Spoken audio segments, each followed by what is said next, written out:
North Korea. Kanggye GDP growth scenario. 55. North Korea's defense industry hub, creating the miracle on the Taedong River. North Korean Workers' Party can do a market economy. After denuclearization, Kanggye will enter a market economy and usher in an era of $20,000 per capita GDP, enjoyed by a population of 500,000 within 25 years. Kanggye's GDP is 800 million in 2027, which is set as the benchmark year for transitioning to a market economy immediately after denuclearization. This ranks in the lower tier among the 16 major cities in North Korea. In 2027, Kanggye's GDP per capita starts at $2,700. This is slightly higher than the national average of $1,700 in North Korea and ranks in the lower tier among the country's 16 major cities. Kanggye City in North Korea is the capital of Jagang Province, with an area of 264 square kilometers and a population of 300,000. The place name originated from the fact that it is located at the mouth of several rivers and streams, including the Jangja River, Bukcheon, and Namcheon.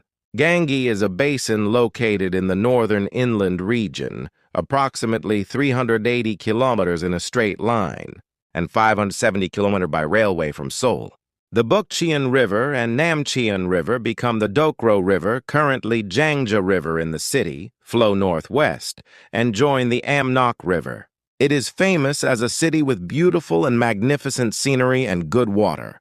The most important historical fact that distinguishes Kanggye from other North Korean cities is that when UN forces advanced northward during the Korean War in 1950, the North Korean regime abandoned Pyongyang and used Kanggye as a temporary capital for a while.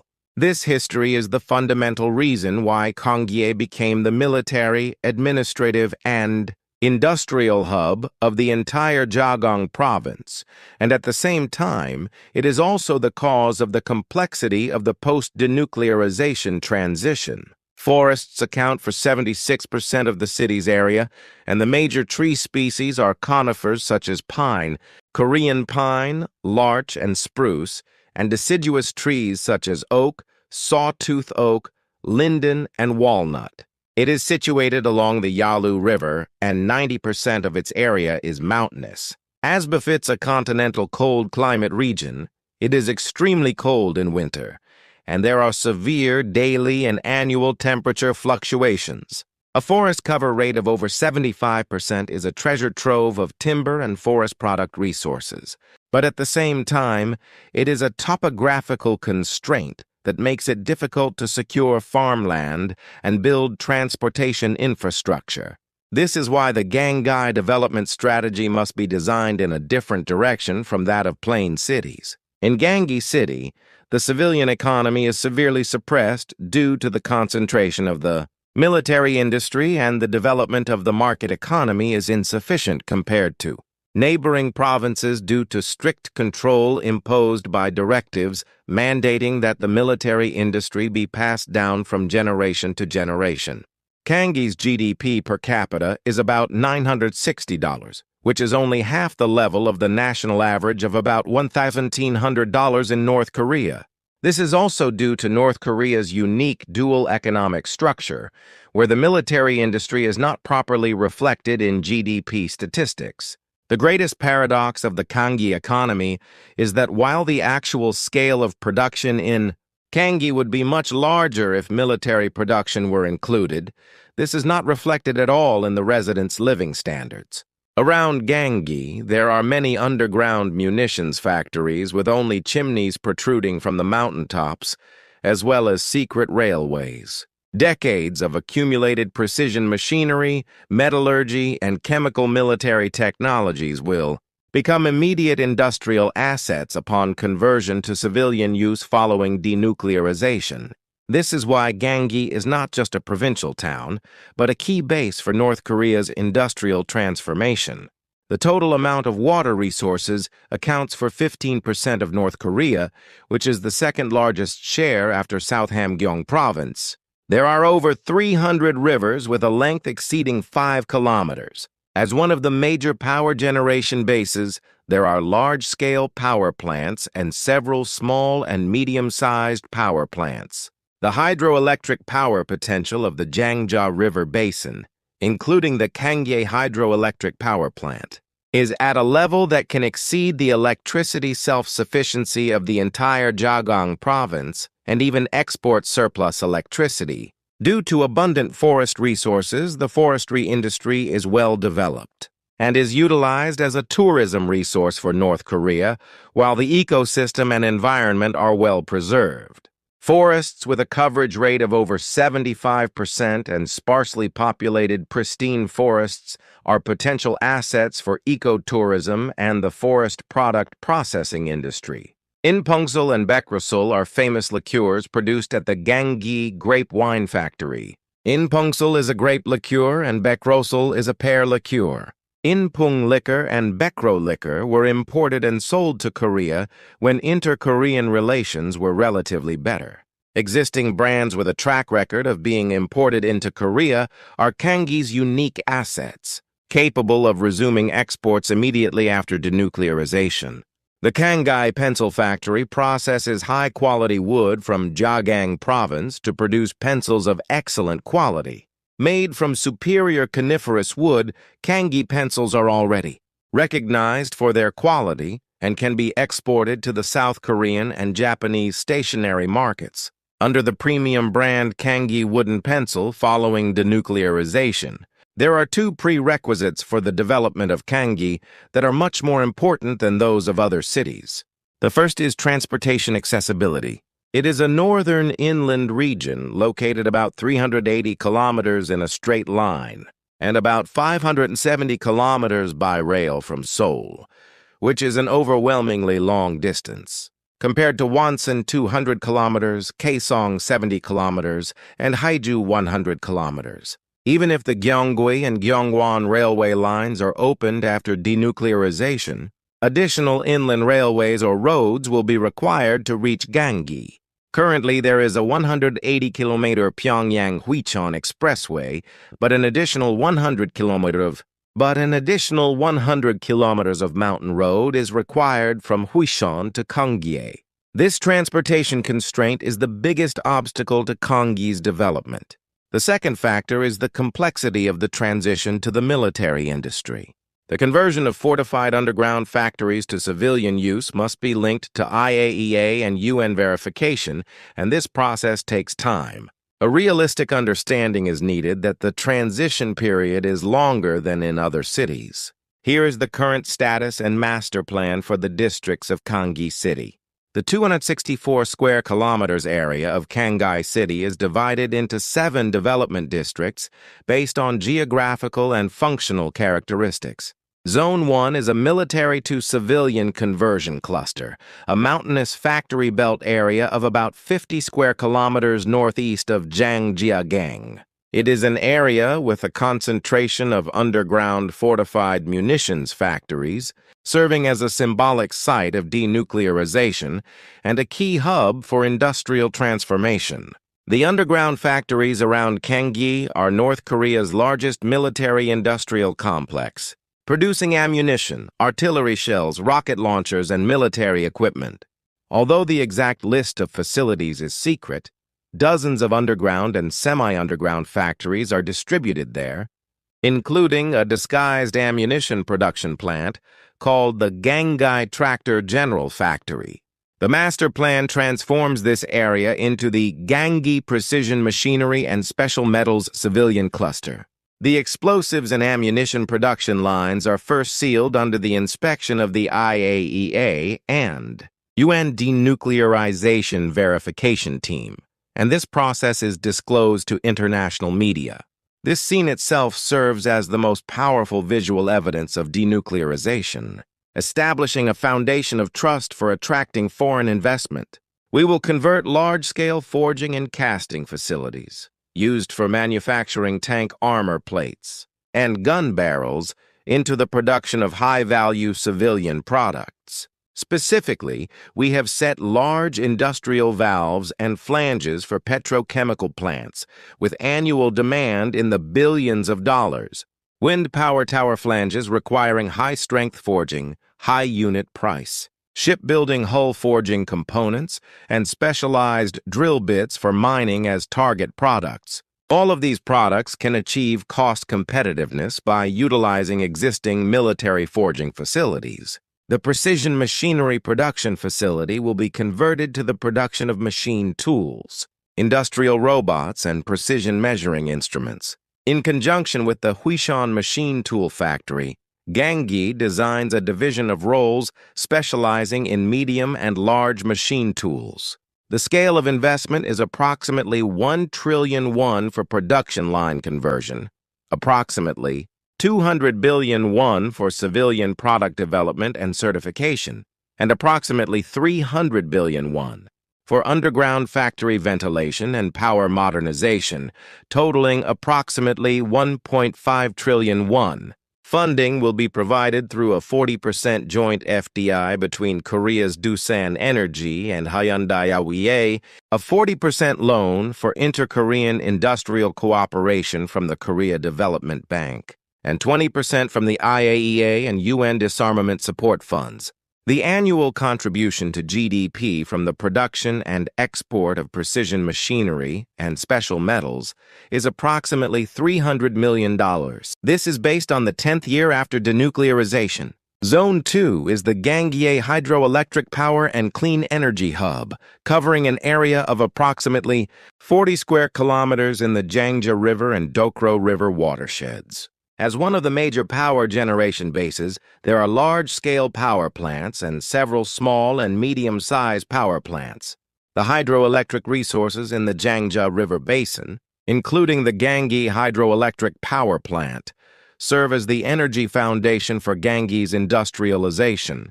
The master plan develops Kanggye hydropower resources as a foundation for energy independence and export of surplus power for the entire Jagang Province.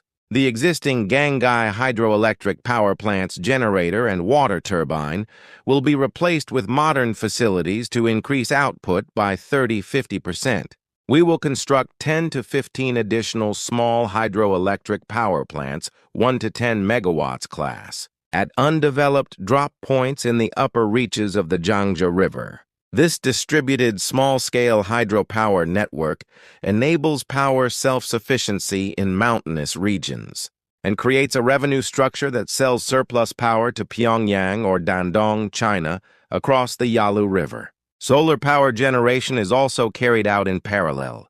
The annual average solar radiation in the Kanggye Basin is at the level of Inner Mongolia, China, making it economically viable. Rooftop solar, which involves installing solar panels on the roofs of military factory sites, is an immediate way to increase power generation without additional land. The scale of investment is approximately 300 billion won for the modernization of existing power plants, approximately 200 billion won for the additional construction of small hydropower plants, and approximately 100 billion won for the installation of solar power, totaling approximately 600 billion won. The funding sources are technical cooperation for the modernization of hydroelectric facilities, with Doosan Enerbility and a clean energy loan from the ADB. The contribution to GDP is approximately $100 million per year from electricity production and exports. Zone 3 is the Kanggye grape wine, wild grape wine, and fruit wine cluster, an area of about 20 square kilometers in the southern hilly orchard zone. Since Jagang Province cultivates more fruits such as pears and grapes than other regions of North Korea, there is a factory that uses them to manufacture fruit wine and liqueur, which is the Kanggye Grape Wine Factory. In Pungsul and Baekrasul were imported and sold in Korea during a time when inter-Korean relations were relatively good. The master plan positions Kanggye as the mecca of fruit wine on the Korean peninsula. We will transform the current Kanggye Grape Wine Factory into a premium winery and liqueur brand. We are expanding our lineup of premium liqueurs and wines made from Jagang Provinces, specialty fruits such as grapes, pears, wild grapes, and plums.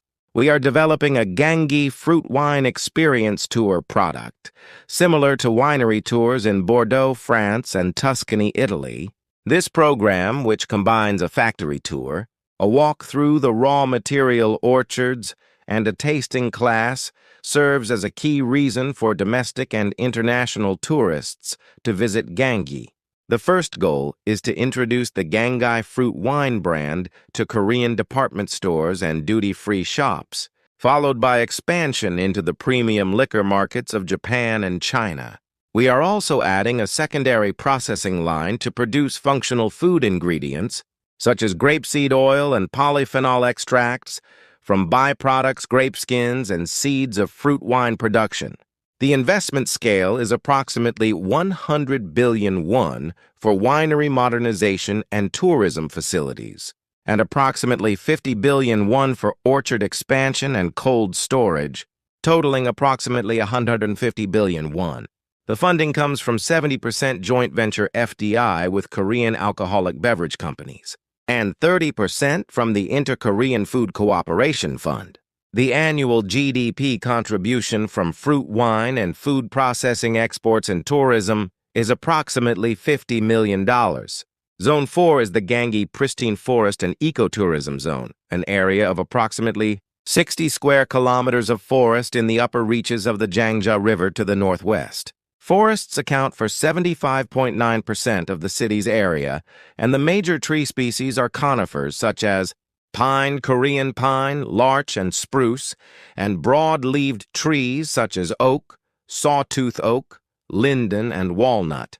This pristine forest is a rare resource where large-scale boreal coniferous forests, which have almost disappeared from the Korean peninsula, are preserved. The master plan develops this area as a base for the last pristine forest eco-tour on the Korean peninsula. We are developing a variety of rafting and kayaking courses along the upper reaches of the Jangja River with rapids of class 2 to 4. We will diversify trekking courses within the boreal coniferous forest into 3-day, 5-day, and 7-day options and establish wildlife observation camps and starlight campsites. Since the nature in this area is already well preserved, initial investment costs are low, and eco-tour operations can be launched immediately. We also run the timber industry. We are establishing a wood processing complex to process Kanggye conifer logs into high-value wood products, such as furniture, musical instruments, special construction materials, and pencils. We will expand production at the Kanggye Pencil Factory to target the premium wooden pencil market in Korea, Japan, and Europe. In this premium market, where pencils cost between $0.50 and $2, the story of primitive coniferous wood from the Korean peninsula is a powerful marketing asset. The investment scale is approximately 50 billion won for eco-tour facilities and 100 billion won for the wood processing complex, totaling approximately 150 billion won. The funding sources are the UNDP Ecosystem Conservation Support, the Korea Forest Services, Inter-Korean Forest Cooperation Fund, and the Norwegian Development Cooperation Agency. The annual GDP contribution from ecotourism and wood processing is approximately $50 million. Zone 5 is the Kanggye Historical and Cultural Tourism Zone, which is the center of the old city, and covers an area of about 15 square kilometers. The place name Kanggye means the boundary where several rivers, such as the Jangja River and the Bukcheon River, meet. During the Joseon dynasty, ginseng was a local specialty, and in the late Joseon period it was famous as a home of hunters. It is also well known for the event in 1866 during the Pyongyang Yangyo, when Yang Haeon-soo led over 500 hunters from Kanggye to repel French forces at Jeongjok Sansong Fortress. In addition, Kanggye Yupsong, a fortress from the Joseon dynasty, and Kanggye Asadong-hyeon, which is currently used as the Kanggye History Museum, exist as historical sites. The master plan develops this area under the theme of the living history of a Joseon dynasty border fortress city. We will fully restore Kanggye Yupsong Fortress and create a fortress wall walking course. By modernizing the history museum of the Kanggye Asadong-hyeon, We are exhibiting the history of the pioneering of the 4 counties of Joseon, the history of Kanggye ginseng, and the story of the Kanggye hunters of the Pyongyang. The scale of investment is approximately 50 billion won for the restoration of the town fortress, and approximately 20 billion won for the modernization of the History Museum. The total is approximately 70 billion won. Funding sources are the UNESCO Cultural Heritage Conservation Fund and the Cultural Heritage Administration of Korea's Inter-Korean Cultural Cooperation Project budget. The annual GDP contribution from history and culture tourism is approximately $20 million. Zone 6 is the Kanggye New Town and Education Complex, an area of approximately 20 square kilometers on the eastern plain of the Kanggye Basin. A new city is needed to accommodate the transition of military personnel and the influx of population following denuclearization. In particular, Kanggye has hundreds of thousands of military technical personnel, making their transition training to civilian service the most critical task. The master plan establishes Kanggye Technical College. It operates a curriculum specialized in the conversion of military technology to the civilian sector, including precision machinery, energy equipment, robotics, and drone technology. We have established sister relationships with KAIST and Postec in Korea and provide the latest technology education through online lectures. We will establish a military technician retraining center to enable more than 50,000 technical personnel to receive civilian conversion training within 3 to 5 years. The scale of investment is approximately 300 billion won for the construction of a technical college, approximately 100 billion won for a re-education center, and approximately 500 billion won for new city infrastructure, totaling approximately 900 billion won. The funding sources are ADB Vocational Training Support, the South Korean Ministry of Employment, and Labor's Inter-Korean Vocational Training Cooperation Fund, and LH Corporation's New City Development. The annual GDP contribution from education, services, and housing is approximately 100 million. Zone 7 is a trade and logistics hub bordering Manpo, covering an area of approximately 30 square kilometers in the direction of Manpo, northwest of the Jangja River. Although Jagang Province lags behind neighboring North Pyongyang Province in terms of trade with China, Manpo City, located about 70 kilometers from Kanggye, is directly connected to Jian City in China via the Yalu River Bridge. With improvements to the road between Kanggye and Manpo, Kanggye can serve as a hinterland hub for trade with China via Manpo. The master plan expands the approximately 70 kilometers road connecting Kanggye and Manpo to 4 lanes and installs an inland container depot ICD in Kanggye. Chinese consumer goods and Jagang Province products such as fruit wine, timber, and precision machinery entering through the Manpo-China-Jian Bridge are sorted, stored, and delivered at the Kanggye ICD. China's Jian City is famous for the Gukne Fortress ruins, which were the royal capital of Goguryeo, and developing a Goguryeo history and culture tour connecting Kanggye, Manpo, and Jian can attract historical tourism demand from China, Korea, and Japan. The investment scale is approximately 200 billion won for road expansion and 100 billion won for ICD construction, totaling approximately 300 billion won. The funding source is an ADB transport infrastructure loan. The annual GDP contribution from logistics and trade services is approximately $50 million. This is the GDP growth scenario for Kanggye City. Kanggye's 5 major growth engines are precision machinery converted from military to civilian use, hydroelectric power, forestry and timber, fruit wine and food, and ecotourism and cultural tourism.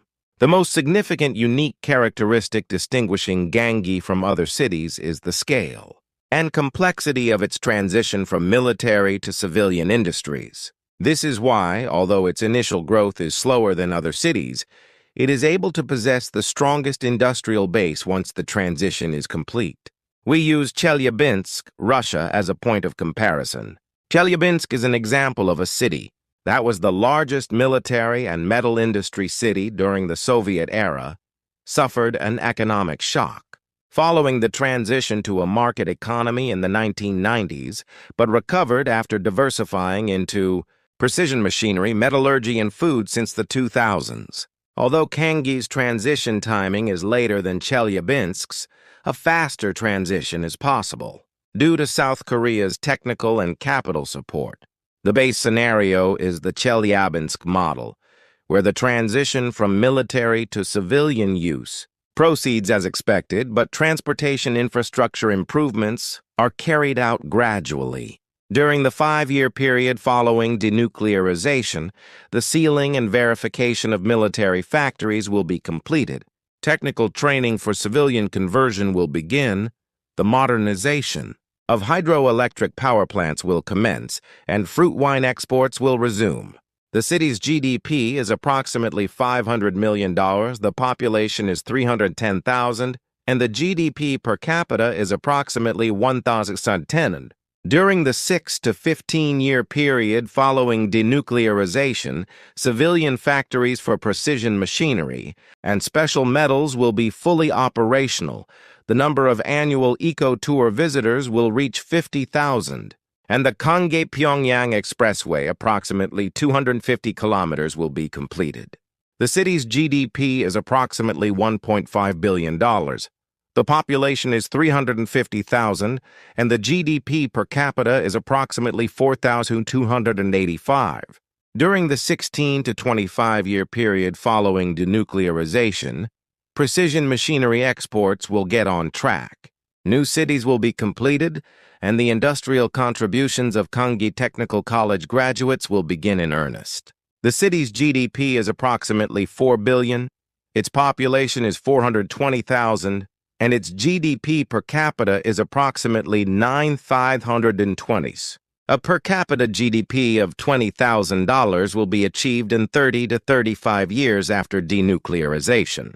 The city's GDP will be approximately $10 billion, and the population will be $500,000. The path to denuclearization takes approximately 35 years, and the reason it takes longer than other cities is that the transition of military supplies takes time. The optimistic scenario is the German Eisenach model, in which Kanggye succeeds in attracting large-scale investments from South Korean and Western precision machinery companies. Immediately after denuclearization and the Kanggye-Pyongyang Expressway is completed early, Eisenach is a city that recovered to the level of West Germany within 20 years after reunification in 1990, having been an East German military and automobile city by attracting BMW and Opel factories. 5 years after denuclearization, with 10 precision machinery joint venture factories in operation, and 100,000 eco-tourists annually, the city's GDP will be approximately $900 million, and its GDP per capita will be approximately $2,900. Under an optimistic scenario, a per capita GDP of $20,000 is achieved approximately 25 years after denuclearization. At that time, the GDP will be about $10 billion and the population will be 500,000. The pessimistic scenario is a model of Russia's failed military-industrial city conversion, where denuclearization implementation is intermittent, military-to-civilian conversion technologies are not successfully transplanted, and improvements to transportation infrastructure continue to be delayed. The most suitable reference point is the precedent of Russian military cities in the 1990s, where the economy collapsed due to a failure to transition.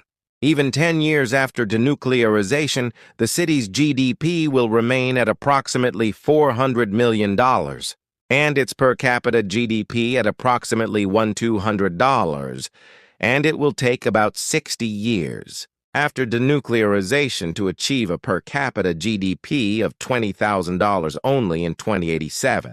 This is a comprehensive estimate of GDP contribution by industry in Kanggye City. Based on the baseline scenario 20 years after denuclearization, The precision machinery and special metals sector accounts for 42% of the total GDP, with an annual value of approximately $1 billion. This is Kanggye's core competitive advantage and a unique industry that cannot be replaced by other cities. It requires an investment of approximately 1.5 trillion won. The hydropower and energy sector accounts for 12% of GDP, with an annual value of approximately $300 million. It requires an investment of about 600 billion won. The forestry and wood processing sector accounts for 12% of GDP, with an annual value of approximately $300 million. It requires an investment of about 150 billion won. The fruit, wine, and food sector accounts for 8% of GDP, with an annual value of approximately $200 million. It requires an investment of about 150 billion won.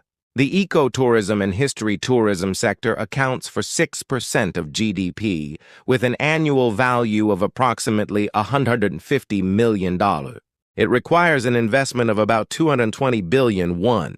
The education and services sector accounts for 12% of GDP, with an annual expenditure of approximately $300 million. It requires an investment of about 900 billion won. Other domestic and logistics sectors amount to approximately $200 million annually, accounting for 8% of GDP. When these are added together, 20 years after denuclearization, the GDP of Kanggye City is approximately $245 billion. The population is 400,000, and the GDP per capita is approximately $6,125. The total investment required is approximately 4 to 5 trillion won, which will be executed in installments over 20 years. Kanggye's decisive distinguishing feature is that it is the city that will transform the latest, but the most deeply. Kanggye is starting the slowest among North Korean cities after denuclearization, but it has the potential to become the most unrivaled industrial city once completed. If Kaesong is a manufacturing hub and Wonsan is a tourism hub, Kanggye is the inland industrial hub of the Korean peninsula for precision machinery, special metals, and energy technology. The key to Kanggye's successful industrial transformation is the retraining of 2 million military technicians. In this city, where strict control was imposed to ensure that people worked in the military industry for generations, the precision machinery technology accumulated over 2 to 3 generations becomes an industrial base that no other city possesses once it is converted to civilian use. On the day when the hands that once made tanks make high-tech industrial valves, and the technology that once machined gun barrels machines wind turbine tower parts, Kanggye will become a symbol of the North Korean Industrial Revolution, in the true sense. Next time, I will discuss the growth scenario of Sariwon. Thank you.